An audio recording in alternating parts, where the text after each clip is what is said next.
Le podcast Recruter demain, c'est l'envers du décor du recrutement. Ce que personne ne vous dit, mais que vous vivez tous les jours. Des décisions de dirigeants, des erreurs qui coûtent des mois, des méthodes concrètes pour recruter. Si vous voulez arrêter de recruter à l'aveugle et reprendre le contrôle, vous êtes au bon endroit. Eagle Moquette, votre partenaire pour vos recrutements de demain. Aujourd'hui, on s'attaque à un sujet qui a l'air d'un détail, mais qui est en fait au cœur du réacteur, le feedback aux candidats. Ah oui, On va voir ensemble pourquoi répondre à chaque personne, même pour dire non, c'est une stratégie business bien plus rentable que n'importe quelle campagne de marque employeur. c'est un point de friction permanent. D'un côté, on a des entreprises qui dépensent des fortunes pour polir leur image. C'est ça. Des budgets marketing énormes, des vidéos super léchées sur les réseaux, des pages carrières qui vendent une culture d'entreprise idyllique. Le but, c'est clair, c'est d'attirer. Et c'est là que le paradoxe est total. On investit des dizaines, parfois des centaines de milliers d'euros pour construire cette belle façade.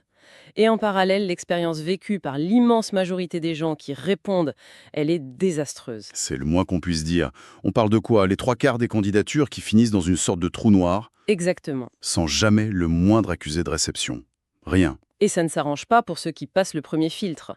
Après un, deux, parfois trois entretiens, plus de la moitié n'ont plus jamais de nouvelles. C'est le fameux ghosting. Le silence radio. Le silence radio. On a mobilisé leur temps, leur énergie. On leur a demandé de se préparer, de se projeter. Et puis, plus rien. Le mépris du silence, quoi. La question de fond, c'est une question de pure logique business. À quoi ça sert de payer pour faire entrer des gens dans le magasin si, une fois à l'intérieur, les vendeurs les ignorent? C'est exactement ça. On crée de la frustration à une échelle massive. Chaque silence, chaque non-réponse, ce n'est pas une économie de temps, c'est une destruction active de la valeur qu'on a payé si cher à construire. On annule son propre investissement. C'est une hémorragie silencieuse. Chaque candidat qui a été ignoré est un ambassadeur négatif en puissance. Et aujourd'hui, avec les réseaux sociaux, les plateformes de notation, Ça ne reste plus privé. ah non, ça devient public et ça coûte très très cher. Justement, parlons un peu des raisons, des excuses qu'on entend en interne pour justifier ça. Le grand classique, celui qu'on entend partout. On n'a pas le temps de répondre à tout le monde. C'est une excuse qui ne tient pas l'analyse 2 secondes. Le temps n'est pas le vrai sujet. La vraie question, c'est quelle valeur on accorde à une personne qui postule? Et la réponse est souvent zéro. Manifestement, oui. C'est un calcul à très très court terme. Le temps gagné, les 5 minutes pour ne pas passer un appel, ça se transforme en une dette. Une dette de réputation. Un bon profil qui vit une mauvaise expérience, il ne postulera plus jamais. Jamais. Et pire, il va déconseiller à tout son réseau de le faire. On se grille pour des années. Et puis, soyons honnêtes, l'argument du temps, il était peut-être recevable il y a 15 ans. Aujourd'hui, avec les outils qu'on a, Absolument. Les logiciels de suivi de candidature, les ATS, ça permet d'automatiser une grande partie de la communication. Un email pour dire candidature bien reçue, un autre pour dire non retenu, ça prend quelques clics à mettre en place. donc si ce n'est pas fait, Ce n'est pas un problème de capacité technique, c'est un choix. C'est une décision de ne pas allouer de ressources à ce sujet, ce qui revient à dire ce n'est pas prioritaire. Point. ce qui nous amène à la deuxième fausse évidence, qui est un peu dans la même logique. Les candidats refusés ne sont plus notre problème. On a trouvé la perle rare, on passe à autre chose. Ça, c'est voir le recrutement comme un acte de consommation, en fait. On prend ce dont on a besoin sur l'étagère et on laisse le reste. C'est très transactionnel. Mais ce n'est pas une transaction. C'est le début ou non d'une relation. Un candidat, c'est un écosystème. Il peut être un client, un futur partenaire, un prescripteur. Et l'impact sur le business peut être très direct. J'ai le souvenir d'une discussion avec le DAF d'une grande boîte de services.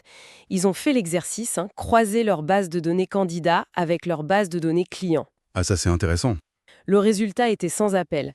L'expérience de recrutement négative leur coûtait, factuellement, plus de 5 millions de dollars par an, en clients perdus, en désabonnements, Voilà. Quand on met ce chiffre sur la table, la conversation change. radicalement. Ce n'est plus un sujet RH, ça devient un sujet de PNL. Exactement. Et puis il y a ce vivier qu'on gaspille tout le temps, les fameux médaillés d'argent.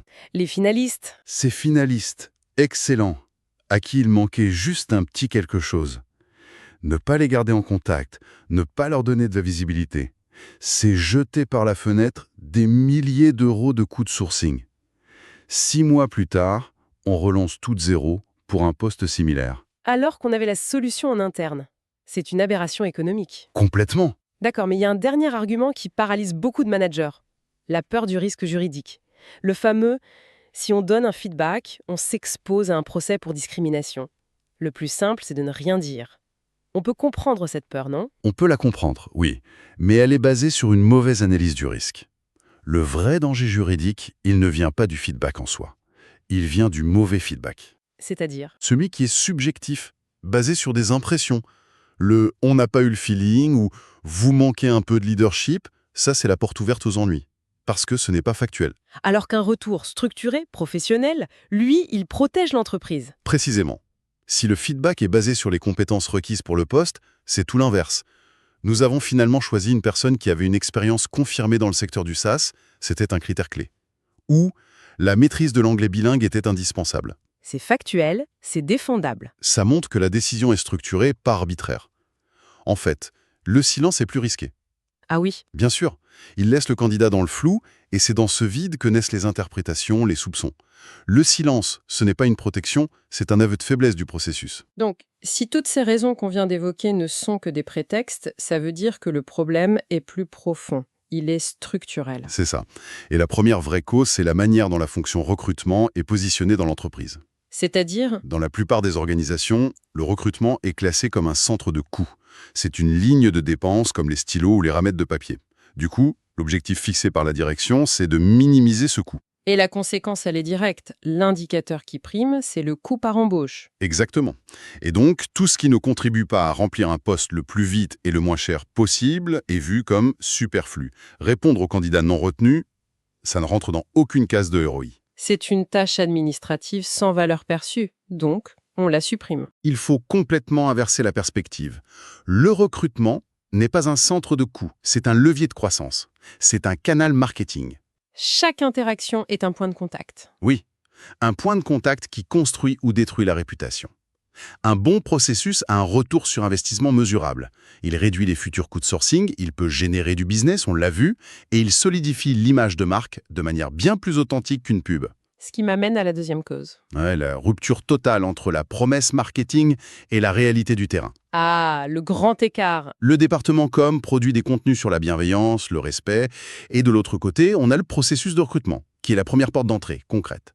Et cette porte, soit elle grince, soit elle reste fermée. C'est comme une pub pour un hôtel de luxe qui mène à une réception délabrée où on vous ignore. L'effet est dévastateur. Toute la confiance est brisée, tout de suite. Le candidat se dit « si on me traite comme ça quand on essaye de me séduire, qu'est-ce que ce sera une fois que j'aurai signé ?» L'investissement marketing est... Jeté à la poubelle. La marque employeur, ce n'est pas ce que l'entreprise dit d'elle-même. C'est la somme des expériences vécues par les gens qui interagissent avec elle. Et le recrutement, c'est souvent la toute première. Et la troisième cause, plus opérationnelle, c'est l'absence de système. Le ghosting, ce n'est pas le fait des recruteurs malveillants la plupart du temps. Non, bien sûr que non. Personne ne se lève le matin en se disant « Tiens, aujourd'hui, je vais ignorer 50 personnes ». C'est le symptôme d'un processus qui n'est pas maîtrisé. Tout à fait. Quand un manager gère 15 postes en même temps, avec des centaines de candidatures, sans un système clair, sans des étapes définies, l'oubli n'est pas une option, c'est une certitude. Le suivi repose sur l'effort manuel, sur la mémoire. C'est voué à l'échec. La solution n'est donc pas de demander aux équipes de faire plus d'efforts. Non, c'est de construire un système qui rend la communication simple et surtout inévitable. C'est un problème de pilotage, de process, pas de personne. Tout ça nous oblige à changer complètement de perspective en fait. Il faut opérer un vrai changement de paradigme. Le premier pas, c'est d'arrêter de voir le recrutement comme une fonction support. Le processus de recrutement, c'est le canal marketing le plus direct et le plus crédible d'une entreprise. Il ne promet pas, il prouve. Voilà. Chaque email, chaque appel, chaque entretien est une démonstration en direct des valeurs de l'entreprise. Est-ce qu'on est organisé ou chaotique, respectueux ou méprisant? Le candidat le vit en temps réel. Et si on accepte ça, qu'on est un canal marketing, alors on doit appliquer les mêmes règles. On doit traiter son vivier de candidats comme un portefeuille de prospects. Exactement. On n'imaginerait jamais un directeur commercial dire à ses équipes « Ignorez 75% des leads qui sont entrés ce mois-ci ». Ce serait un motif de licenciement pour faute grave. Alors pourquoi on l'accepte pour les candidats? La logique est la même. Ce vivier est un actif stratégique. Il faut l'entretenir, le segmenter, l'informer. Un excellent profil non retenu aujourd'hui pourrait être la recrue parfaite dans 6 mois, ou recommander la perle rare de son réseau. Ignorer ce vivier, c'est de la paresse stratégique. L'autre changement de mentalité, c'est sur le feedback lui-même. Il faut arrêter de le voir comme une corvée. C'est un produit de valeur qu'on offre. Un produit de valeur si. Oui, la quasi-totalité des candidats veut un retour. En leur offrant un feedback construit, l'entreprise ne se justifie pas, elle démontre son expertise. Elle laisse une impression de professionnalisme, de respect, qui est extrêmement puissante. Et l'impact est mesurable. Un candidat qui reçoit un retour de qualité, même négatif, il est 4 fois plus enclin à postuler de nouveau chez vous ou à recommander votre entreprise. On ne ferme pas la porte. On construit un pont pour l'avenir. Le candidat repart avec le sentiment d'avoir appris quelque chose, d'avoir été considéré. Il ne repart pas avec ce goût amer de l'indifférence. C'est ça, le but ultime. C'est le test de vérité d'un processus mature. Transformer les refusés en ambassadeurs. Un candidat qui, malgré les refus, parle en bien de votre entreprise à son réseau. C'est le signe d'une expérience exceptionnelle. Il devient un relais de votre marque, gratuitement. Et avec une crédibilité qu'aucune pub ne pourra jamais acheter. C'est la différence entre une promesse affichée sur un site web et une preuve vécue, racontée de pair à pair. Au final, la marque employeur, ce n'est pas ce qu'on dit de soi-même, c'est ce que les candidats disent de nous quand on a le dos tourné. Et on a entièrement le contrôle sur ce qu'ils vont raconter. La prochaine fois que vous validerez un budget pour votre marque employeur, posez-vous cette question. L'expérience que nous offrons à chaque candidat est-elle la meilleure preuve de nos promesses ou au contraire, leur négation la plus flagrante ?